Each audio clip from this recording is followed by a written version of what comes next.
Welcome back to Put Me in the Game, Coach. I'm your host, who do the most, Coach Bree, and I have a very special guest.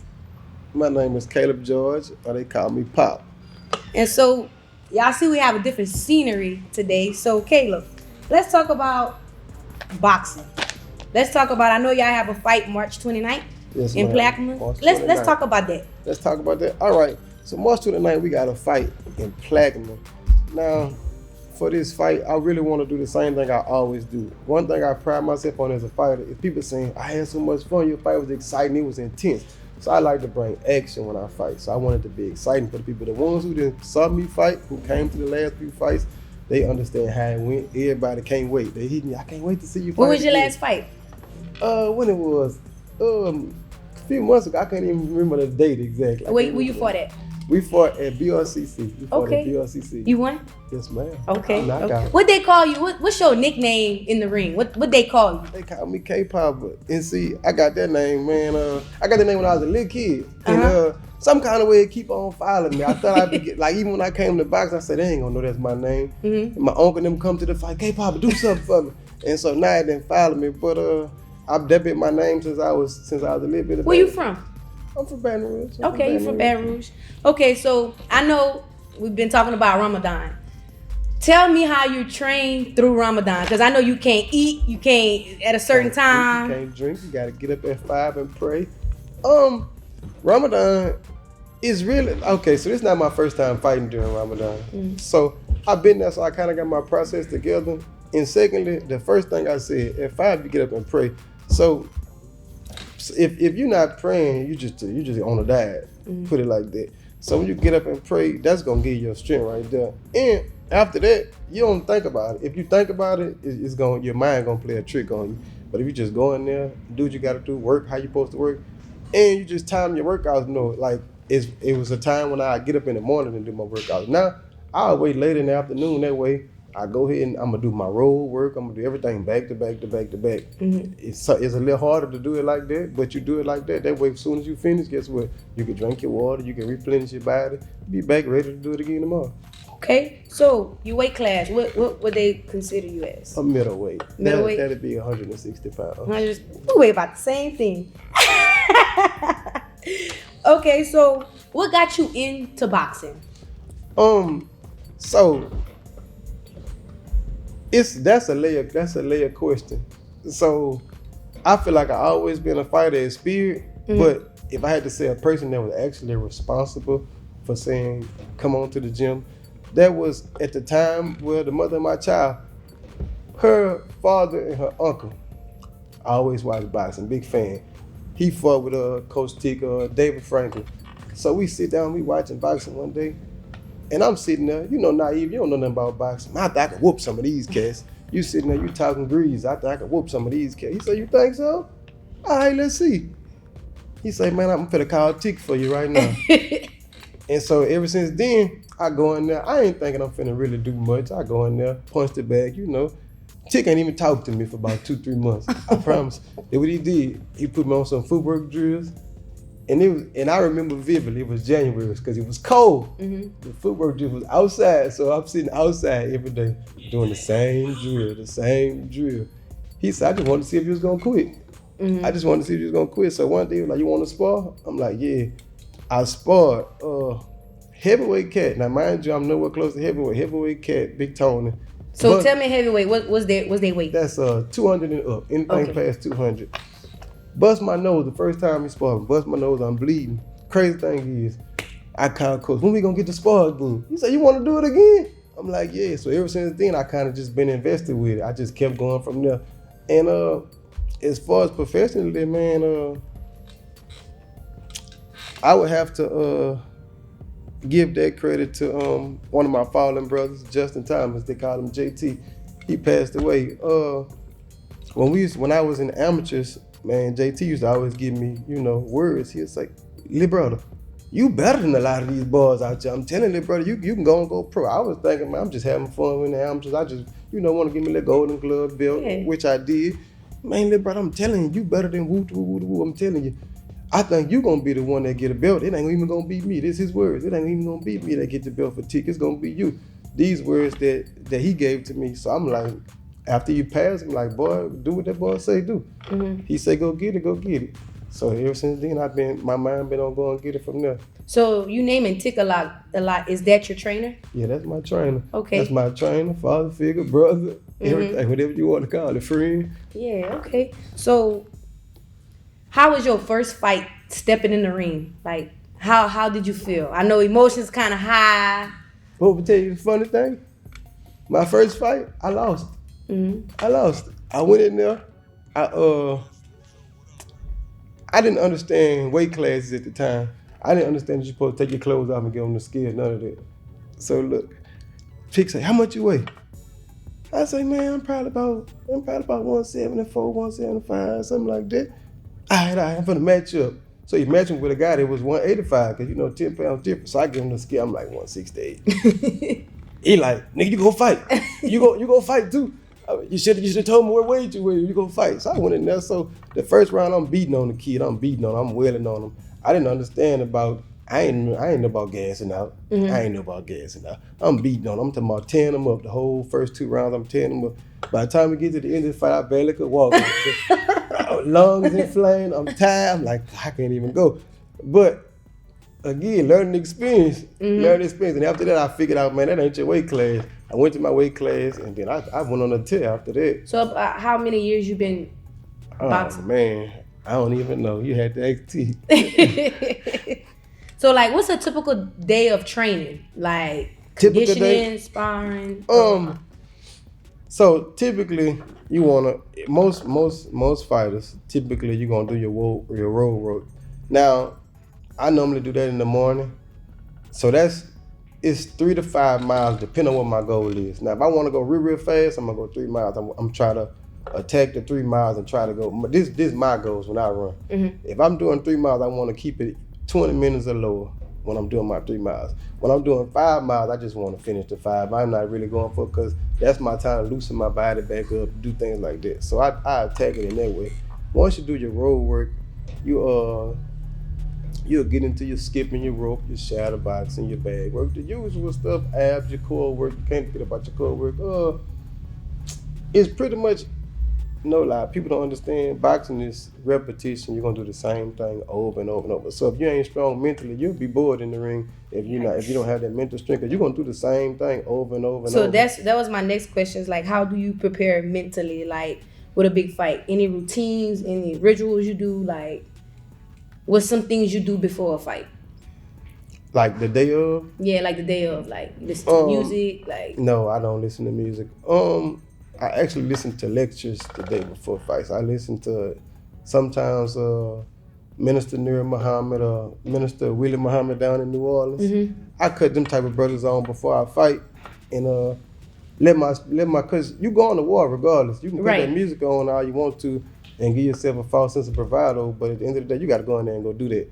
So I get that time to get my spirit right together because you finna go in there and go to war with the next man. So I know it's like if you're not a certain weight, like before the fight, or you go weigh in and you're not that certain weight.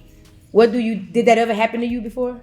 It hasn't, but from my understanding, if you first get on the scale and you're not that weight, they give you an opportunity to go try to sweat it out. You get an opportunity to go sweat it out and get back on the scale, and if you're not that weight, sometimes they find you, take some of your money away from you.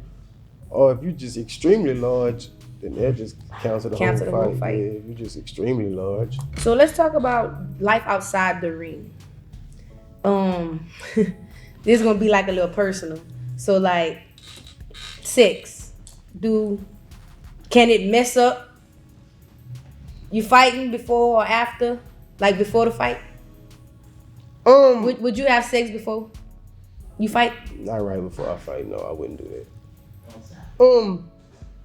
Now, physically, I'm not certain. They don't have no scientific proof that has an effect on you. But mentally, I wouldn't give myself that distraction. Right. But I feel like that's time for you to lock in and focus at the task at hand.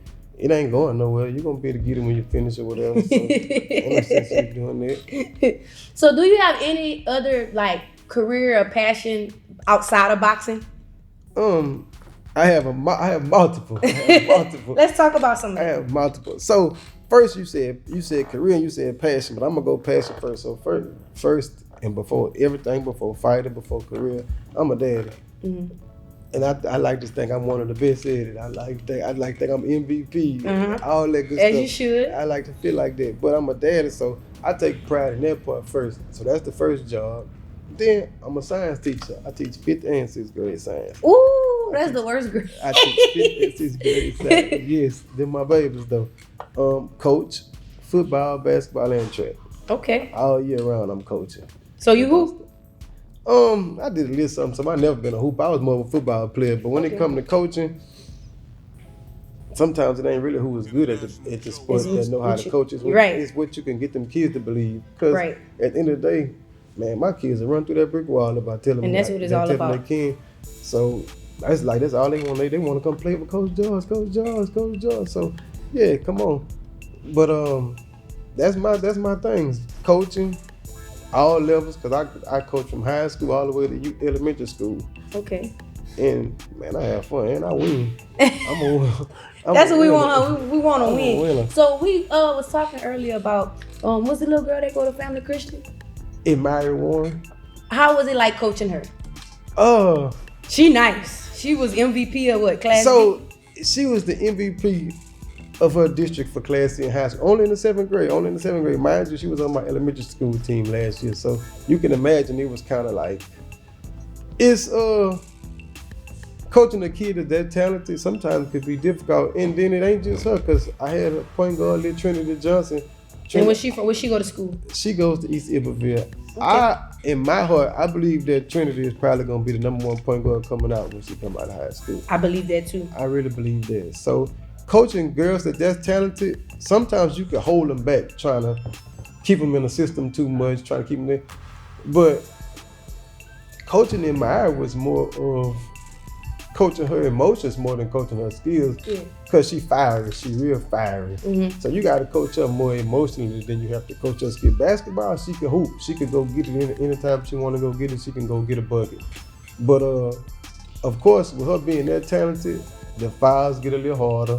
Because she fouled out whenever we played them. The referees let a little more stuff slide from the other team when they know you're better. Right. So she get frustrated. Sometimes I got to fuss the ref like, ref, I know we winning, but you're going to get my girls hurt. Right. My girls going to get hurt. They playing football, we playing basketball. We playing 2 different sports. But when I did have Mary, it was a sight to see. We won the Iberville Parish Championship that year, and we won again this year, actually. Mm-hmm. I got my girls some nice, beautiful rings this year, so they was excited. Yeah, they got some nice, beautiful rings this year. So they was excited. Now, how do your kids know that you're a professional boxer? They do. And so, like, how? They do. And when they say, Coach, I saw you on Instagram, YouTube, I said, good at with me, stop it. I said, you ain't seen me do nothing. I don't do no fighting. Them kids some stalkers for real. Oh, they gonna find you. But they do. And some of them, Coach, you'll show me how to do this. Babe, I would, but let's shoot this basketball. So would you be embarrassed, like, if they ever saw you, like, lose? Like, was it any? No. Because, 5th and 6th grade, they just kind of say, they don't even really know what they're saying. They gonna say whatever on their mind. Does it make you feel? I don't think it'll be an embarrassing thing. I don't think I had those type of kids that say anything negative towards me, because, like I say, my kids love me for real. Mm-hmm. My kids love me for real. So if anything, they'd be like, Coach, you gonna win the next time, Coach. That's how they coming. They don't think I can lose. They don't think it's possible for me to lose. So that's how my kids believe in me. My kids love me. So you ready for this fight, March 29th? Am I ready? I'm gonna be there. Are you gonna be there? I'm gonna be there. All right. But yeah, I'm ready for the fight. I'm ready, mentally ready, spiritually ready, physically ready. I'm ready. Okay, you know who you fighting? That's a weird question, because I had 2 opponents that I had been given the name of. I'm not certain which one we fell on as far as that. Which one you want to fight? Who you want to fight? Who's somebody you want to, like, who is somebody like, I want to fight them? I need a name. Like a future fight? Like a future fight. Dream fight? Yeah, like a dream fight. I mean, everybody dream to fight the cash cow Canelo. That's the one everybody would want to fight right now. Mm-hmm. He the face. So if you're gonna fight somebody, that's where you want to fight them. So I know it was some like stereotype. Like I know boxing have this stereotype. Do you believe in the stereotype? In the different styles of fighters? Yeah. It's a little messy. Man, it's true to an extent. It is true. Like overall, if we just doing how many more you gonna get the numbers? If we playing a number game, then I say yeah. But I done been in there with cause they say Mexican style is in your face. But I done seen some Mexicans that know how to box. Mm-hmm. And they got brothers that some people might consider my style Mexican style fighting. Right. They watch me fight because I like to get in there and fight. I like to bring it to you. So some people might consider my style that. But man, it's just every fighter got what's in their DNA. You can train however you want to train. Whatever in your DNA, whatever in your heart, gonna come out in that ring. You know a man. You can tell everything about a man's character by how he fight in that ring. So when let's say you get knocked out or you get punched down or whatever, how do you hold your composure? For one, we ain't getting punched down. We gonna start right there. But they get the best of you, like. But if any time if something out in the ring not going your way, the first thing you want to do, because believe it or not, every man having that conversation with himself in that ring. Right. You having that conversation because you talking to your angels and your demons in there. Just like you watch some cartoons where they got them angels and demons on their shoulder. You got it too. Mm-hmm. So you talking to yourself in there. But the thing is, what you're saying to yourself when you're in there. Because one thing I know about it, you could be the fights is in rounds. Mm-hmm. So you got to forgive what happened in that last round. You can't think about what happened in the last one because when you sit on that stool, how I can stop him from doing whatever he just did. How I can stop him from doing that, and I got to think about what's his setup that come up off of it, because everything got a different setup, a different counter for you on there. So now I got to think about what he gonna do to me next. Right. So I can take the player away. What's making him uncomfortable? What I was doing to make him uncomfortable. You know what I'm saying? So you more so of a defense. What would you consider yourself? I ain't gonna say that. What would you consider yourself? A winner. Okay, I like that answer. Whatever I gotta do to win, I'm gonna be that. Well, I really thank you for coming on the show. Appreciate it. Like I said, March 29th at Plaquemine. At Plaquemine on March 29th. You don't want to miss the fight. Straight excitement. Got a whole bunch of fights of excitement. Big old night of excitement. And we out. We out.